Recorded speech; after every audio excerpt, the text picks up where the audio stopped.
Bonjour et bienvenue au balado Les Exportants, une initiative de Carrefour Québec International. Aujourd'hui, nous poursuivons nos entretiens dans le cadre des exportateurs étoiles et j'ai la chance de rencontrer Michaël Jean de l'entreprise Le Bocale, située à Drummondville. Le Bocale est notre gagnant du prix Nouvel Exportateur pour la région du centre du Québec. Donc, Michaël va nous parler de leur positionnement. Ils ont relevé le défi de lancer un nouveau produit sur le marché, en fait, la bière sans alcool. Il va nous parler aussi de leur stratégie marketing. Donc, ce sera un entretien très intéressant. Mais tout d'abord, j'aimerais discuter avec Anaïs Potier de chez Desjardins, qui est notre partenaire pour les balados exportateurs étoiles. Anaïs, quels sont les besoins des entreprises qui commencent les exportations? Bonjour à tous les deux. Merci Catherine pour la question. Donc, quels sont les besoins d'un nouvel exportateur? Je te dirais, c'est quand même une vaste question.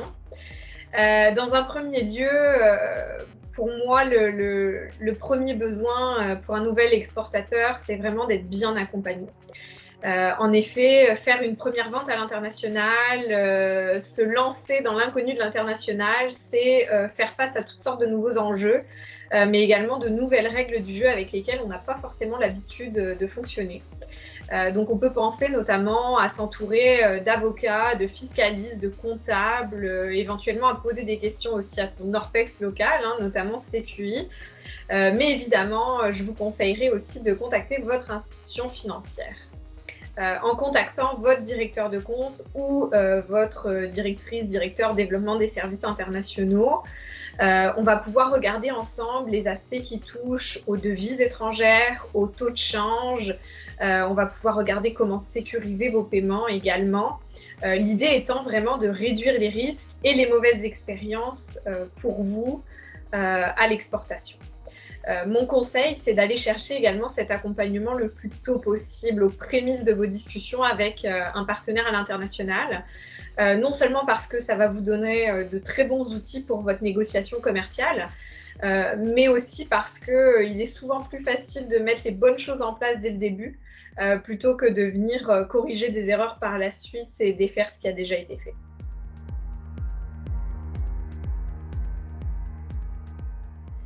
Donc aujourd'hui, j'ai la chance de rencontrer Michaël Jean du Bocale. Comment ça va, Michaël? Ça va super bien, toi? Oui, ça va bien. Je suis contente de te rencontrer. Ça fait longtemps que j'entends parler du Bocale. J'ai des employés chez CQI qui capotent sur la marque. Donc, j'aimerais ça que tu te présentes un peu. En fait, je suis fondateur de la microbrasserie, PDG aujourd'hui. Je dirige une entreprise d'environ 19 personnes. Environ, c'est pas mal ça. Et puis, ça fait 6 ans là, qu'on est en affaires. Vous êtes situé à Drummondville, c'est bien ça? Oui, à Drummondville, sur le bord de la 20, on est juste à côté de l'autoroute, visible quand on passe. Comment est venue l'idée de partir une microbrasserie? C'est le goût d'abord d'être entrepreneur qui m'a amené vers la microbrasserie. Il y a 6 ans, je me disais, je voulais me partir une entreprise. J'avais eu un test psychométrique au travail qui me disait que j'étais entrepreneur, en gros, puis qui m'a fait prendre conscience de ça. Puis je me demandais dans quel domaine partir. Puis je devais partir dans le domaine le fun, qui m'avait l'air d'avoir le plaisir. Puis la microbrasserie fait tout désigner. Puis là, il y avait vraiment une recrudescence. Il y avait beaucoup de micros qui se partaient. On est foncé un peu là-dedans, tête baissée. Cette année, là, vous êtes gagnant du nouvel exportateur. Au départ, là, quand vous avez commencé il y a 6 ans, est-ce que la bière, parce qu'aujourd'hui, vous êtes très positionné sur de la bière sans alcool aussi, est-ce qu'au départ, c'était l'orientation que vous aviez? Pas vraiment. Au départ, on se cherchait un peu on voulait devenir une référence, mais on savait pas trop comment s'y rendre, honnêtement. On voulait mettre les assets et être un petit peu plus by the book que l'ensemble des micros, mais on s'est cherché pendant, je dirais, 1 an et demi, là, un peu sur le marché, à savoir qui on allait devenir. C'était pas prévu au départ. Comment vous avez orienté l'offre vers ce produit-là? Après 1 an, on voyait les commentaires des gens, la micro, si on voulait se démarquer au national, il fallait faire de quoi de spécial, soit avoir des bières barriquées qui sort à tous les 6 mois, soit ce qu'on voyait qu'il y avait du succès, c'était la nouveauté. Mais il y avait 3000 bières sur le marché en même temps. On a réalisé qu'il n'y avait pas de bière de microbrasserie sans alcool. Puis, puis nous autres, on s'est dit, il y a sûrement un marché là-dedans parce qu'il y a une méga tendance sur les saines habitudes de vie. Et qu'on a comme mixé des tendances qui étaient hors contexte de la bière, mais on a voulu les rentrer dans la bière en faisant des bières sans alcool plus goûteuses. Puis, le pari était bon. Là, on a vécu un succès instantané avec les lancements de bières sans alcool. À partir de cette année-là, on a mis 100% de notre R&D sur le développement des bières sans alcool. Puis on en a lancé, je pense, c'est 3 en dedans d'un an et quelques mois. Là. Chapeau, parce que lancer un nouveau produit, là, c'est connu, les chances de connaître le succès sont quand même c'est faible. Puis moi, je me rappelle, si je retourne en arrière, quand j'étais enceinte, moi, c'était quand je demandais quelque chose sans alcool, que ce soit juste un drink, je passais pour une folle, ou presque. Les gens c'était pas si ouvert, puis mes enfants sont jeunes.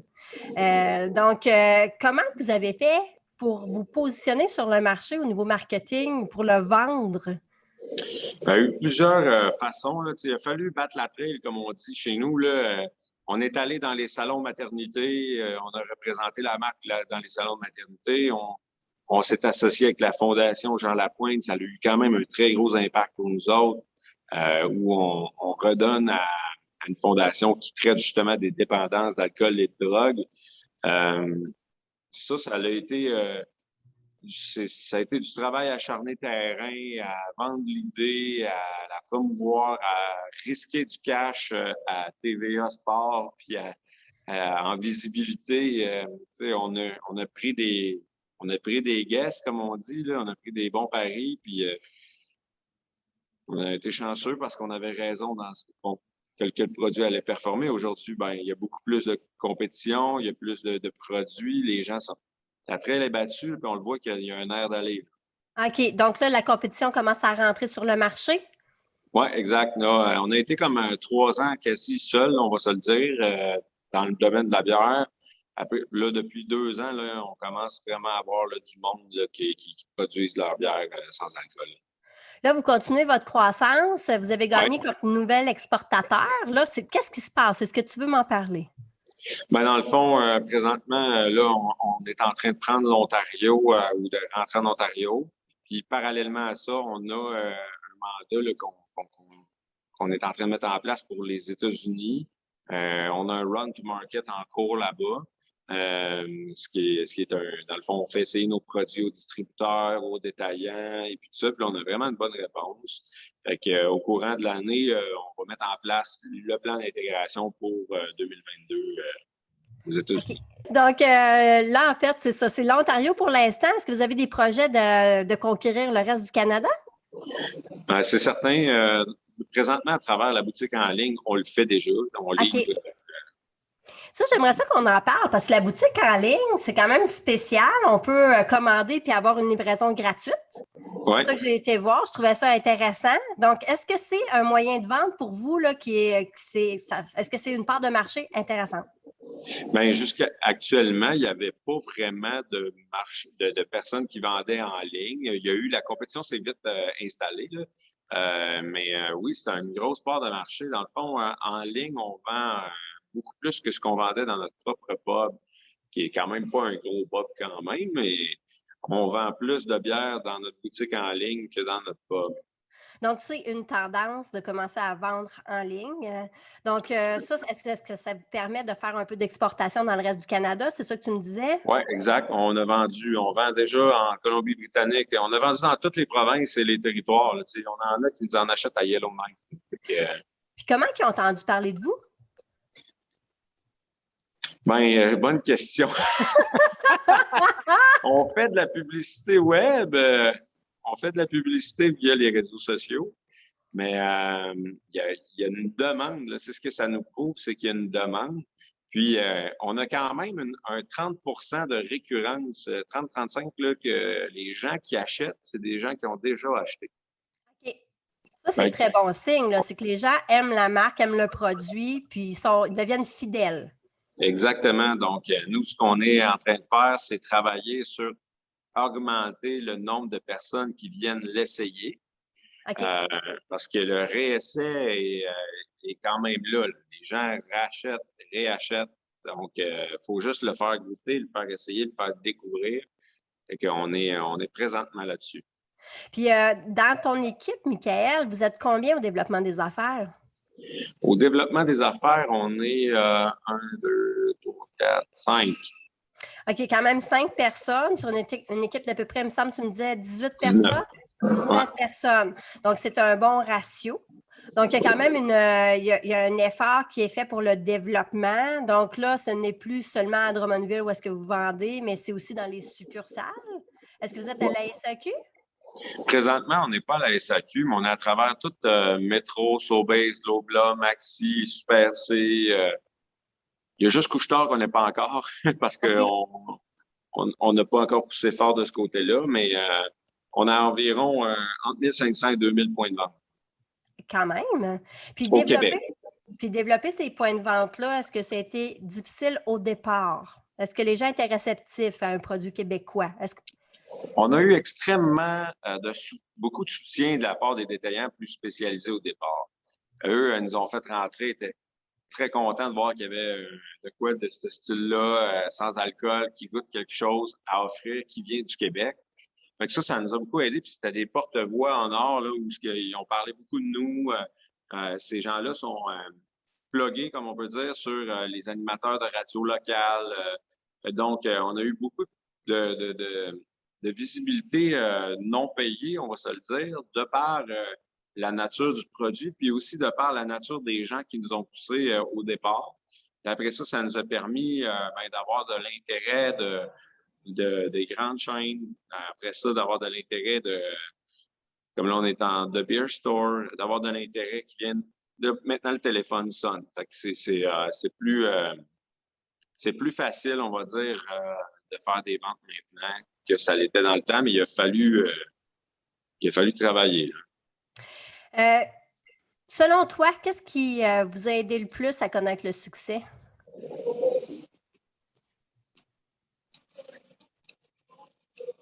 Ben, je pense que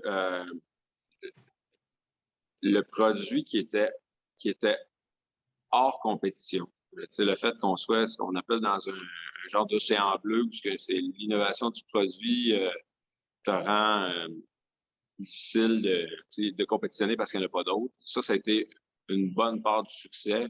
Mais l'autre part, là, c'est vraiment le dynamisme de l'équipe puis l'acharnement là, à travailler. C'est tout décrinqué. Est-ce que ça a été difficile de recruter? Il y a eu des moments plus tough. C'est sûr que quand tu fais de la bière sans alcool, des brasseurs, c'est moins sexy pour eux. Mais aujourd'hui, ceux qu'on a, ils trippent à travers l'innovation qu'on amène à travers ça. Mais ça reste un challenge. Puis là, je vous dirais, depuis entre autres, qu'on est passé au Dragon, qu'après ça, qu'on connaît vraiment un succès quand même intéressant, puis qu'on a des équipements plus poussés que d'autres brasseries, mais c'est un petit peu plus facile quand on lance des appels d'offres. Donc, les dragons, ça a aidé vraiment à connaître une espèce de poussée là, pour le recrutement, mais aussi pour le développement? Pour le développement, ça l'a aidé un peu. Mais c'est surtout la reconnaissance de marque. Tu sais, le client nous reconnaît plus. Fait que là, on a des clients qu'on n'avait pas qui achètent dans les détaillants. C'est vraiment la clientèle de masse. Tu sais, nous, on s'adressait beaucoup aux amateurs de microbrasseries pures et dures. Mais là, on s'est élargi. Là. On est beaucoup plus dans le grand public.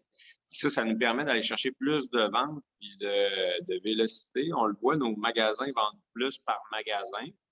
Puis ça l'a vraiment aidé. La reconnaissance que ça l'a amené, c'est que je lance un poste comme dernièrement de directrice qualité.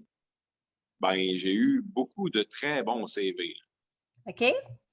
Puis j'étais vraiment content. Puis les gens, ils sont prêts à venir travailler chez nous parce que ça a l'air le fun. Oui. Pour moins cher, des fois, que ce qu'ils gagnent en ce moment. Il y a vraiment une tendance les gens veulent une qualité de vie. veulent une qualité de vie, puis ils veulent une expérience de travail intéressante. Oui, C'est tout à fait. un peu l'effet de meute, l'effet de groupe, de tribu. C'est un peu ça qu'on vit. Tu sais, c'est une entreprise de style un peu familial. Puis les gens, ben tu sais, on se défonce tout le monde ensemble, mais tu sais, c'est pas. Je me défonce autant que ceux qui sont en train de brasser puis de canner. Là. Fait que, Oui, oui. mais par exemple, quand il arrive le temps de fêter, on est bon aussi. OK. Vous êtes capable d'avoir du plaisir tout le monde ensemble. Ben oui. Il faut pas saillir la face, là. On est comme d'un bateau, hein. On est comme dans un bateau, on peut pas se sauver, fait qu'on tous fait d'avoir du fun. Mais le site Internet est sympathique. Je trouvais ça intéressant quand j'ai fait le tour. C'est vrai que ça donne envie d'aller travailler chez vous. Est-ce que la clientèle, tu me disais que ça s'est diversifié, est-ce qu'il y a plus une clientèle de femmes maintenant? Justement, on parlait de grossesse tantôt, ou c'est vraiment... Non, c'est vraiment 50-50. 50-50, hommes-femmes. On est dans du 35-45. Le 25 un peu, 25-35 un peu. Mais c'est plus là les gens qui ont commencé à travailler, qui ont fini l'école, qui vont être nos clients et plus. OK. Fait que moi, je vois que tu as fait quand même une analyse de ta clientèle. Ouais. Tu es quand même fort en marketing. Ben, on a appris sur le tas rapidement. On est à l'école de la vie. Oui, mais quand même, vous avez écouté vos clients et tout ça. Donc là, Ouais. dans le fond, en Ontario, là, je suis curieuse, comment vous avez fait pour rentrer là-bas? C'est vraiment parce ils ont entendu parler de la marque, c'était facile pour ça? Ou c'est vous qui les avez approchés? Non, au départ, on a approché The Beer Store par un contact que j'avais qui a développé dans le temps une première bière sans alcool, mais qui travaillait pour cette brasserie-là. Il s'appelle Glenn Broadley, qui était ami avec Ted. Fait que, j'ai eu l'opportunité de rencontrer Ted, qui est le directeur général de The Beer Store. Puis là, on a pu rentrer 2 bières. Tu sais, ça a coûté ce que ça a coûté, mais on a rentré 2 bières. Puis là, on s'est rendu compte que le channel, le client ontarien, il y a eu de l'essai-erreur là-dedans qui a coûté cher. Mais le client ontarien est habitué d'aller chercher sa bière sans alcool à l'épicerie. OK. Fait que The Beer Store, c'est pas la destination pour ça encore. Eux, ils sont en train de battre la trail qu'on a battue il y a 5 ans. T'sais, on voit que c'est en augmentation, mais c'est pas un gros volume. Fait que ce qu'on a fait à la place, c'est qu'on a là, on est avec Cossette pour l'Ontario qui nous donne un coup de main. On a aussi les études de Nielsen qui nous permettent de donner les compétiteurs, les volumes, comment ils se trouvent, tout ça. Fait que ça nous donne un bon coup de main. Fait qu'on est rentré chez Sobeys, on les a approchés. On est allé dans des trade shows de restaurants, de fournisseurs, on est allé au CIAL. Ça nous a permis de rencontrer plein de gens. Puis c'est ces rencontres-là qu'on a faites à ces endroits-là qui ont fini par porter fruit. Là. OK. Donc, il faut vraiment être proactif. Je vois que tu es associé à Cossette, c'est quand même un gros nom de la publicité. Ça, dans le fond, l'investissement en images, je pense que c'est important quand c'est un produit de consommation. Est-ce que je me trompe? En image, c'est vraiment important. Je dirais là, c'est le premier mandat qu'on fait avec Cossette là, qui va apparaître dans les prochains mois. Le reste, on a tout fait ça avec Olivier Pelletier, qui est un graphiste de Québec. On a eu aussi Absolu qui nous ont aidés. On a été à la pige un peu partout. Là, on est avec Nabi à Drummondville. On va aller chercher du support pour prendre ce qu'on n'est pas capable de prendre, mais la tendance est à garder à l'interne là, le plus possible le contrôle, comme si on devient une agence marketing, parce que on connaît très bien notre marque, on connaît très bien nos consommateurs, et puis c'est une grosse portion du budget de dépenses de faire connaître la marque. Puis, tu parlais tantôt de l'animation de médias sociaux. Ça m'intéresse. Est-ce que vous êtes très actif sur les médias sociaux? Oui, on a une personne qui est à 100% de son temps responsable des réseaux sociaux Québec-Canada. Donc, elle va s'occuper de tout ce qui est Instagram, Facebook, TikTok, LinkedIn, le site web, la boutique en ligne. Tout ce qui est réseaux sociaux, boutique en ligne, c'est une personne qui s'occupe de ça à temps plein. Là, c'est la première fois que j'entends parler de TikTok dans une stratégie de commercialisation. Explique-moi ça. Ouais. Ouais. Ben là, c'est quelque chose que j'essaie de pousser justement de mon bord avec Michel Étienne, qui est assez récent, qui est pas encore tout à fait en place, mais j'y crois beaucoup parce que les jeunes qui étaient sur TikTok, leurs parents ils aiment ça être là pour être cool, fait qu'il y a quand même du reach à avoir. Puis il y a beaucoup de monde qui ont passé du Instagram au TikTok en allant à la salle de bain. C'est niaiseux, mais il y a quand même du potentiel. Puis on a aussi YouTube qu'on utilise en publicité, comme là en Ontario, c'est beaucoup ça qu'on va utiliser. Mais TikTok, est-ce que c'est du placement publicitaire que vous allez faire ou c'est des trucs drôles? On est en réflexion, on n'a pas encore commencé. Ben, c'est pas fou. Je trouve ça intelligent. Parce que c'est vrai, quand on regarde TikTok, c'est pour avoir des beaux moments, puis on peut vraiment associer une bière à des beaux moments. Je pense que oui. J'ai du monde à convaincre en interne. Ben, je vais t'aider. Tu vas écouter le balado. Ouais. Non, mais c'est bien, je vois que tu es vraiment un développeur. Là. Ils ne se sont pas trompés quand ils ont fait ton profil. Non. Par curiosité, tu étais dans quel domaine avant? J'ai étudié en génie mécanique, en conception mécanique au Cégep de Jonquière. Puis j'ai travaillé, mon dernier emploi, c'était pour Industrie Machinex où on installait des centres de recyclage à travers la planète. Fait que j'ai géré des chantiers d'installation, puis à la fin, je m'occupais de tout ce qui était ce qu'on appelait refurbish, là, de remise à neuf des systèmes usagés sur place. Il demandait un peu de connaissances. Donc, organiser toute la production et tout ça, c'est pas sorcier pour toi. Donc, ça te donne une bonne force. Une bonne force, mais aussi une faiblesse parce que j'ai peut-être trop les mains dedans. Oui, mais vous êtes encore une petite équipe, c'est normal. Ouais. Hey, je te remercie, Michael. C'est ça. Ça fait plaisir. C'était une belle rencontre. Yes, merci, puis merci à tout le monde. Je sais qu'il y en a gros qui écoutent ça, qui sont des entrepreneurs, fait que sont tous aussi inspirants les uns que les autres. Là, je sais pas. Si cet épisode vous a plu, partagez-le avec un ami. Nous serions reconnaissants si vous pouviez noter et évaluer notre série à l'endroit où vous écoutez vos balados, incluant Google Podcast, Apple et Spotify. Votre recommandation et vos commentaires aideront les auditeurs à nous trouver aussi. Merci à Desjardins, partenaire de l'événement Exportateur Étoile 2021. Cette série spéciale du balado Les Exportants est une production de Carrefour Québec International, tout droit réservé. Bravo aux lauréats et merci aux personnes qui ont participé à la création et à la mise en onde de l'épisode d'aujourd'hui. CQI remercie aussi ses partenaires financiers, Développement économique Canada et le gouvernement du Québec. Vous pouvez obtenir plus d'informations sur Carrefour Québec International sur notre site web au cqinternational.org. Le balado régulier Les Exportants sera de retour la semaine prochaine. Le prochain épisode de la série spéciale reviendra dans 2 semaines et ainsi de suite, en alternance tant qu'il y aura des lauréats.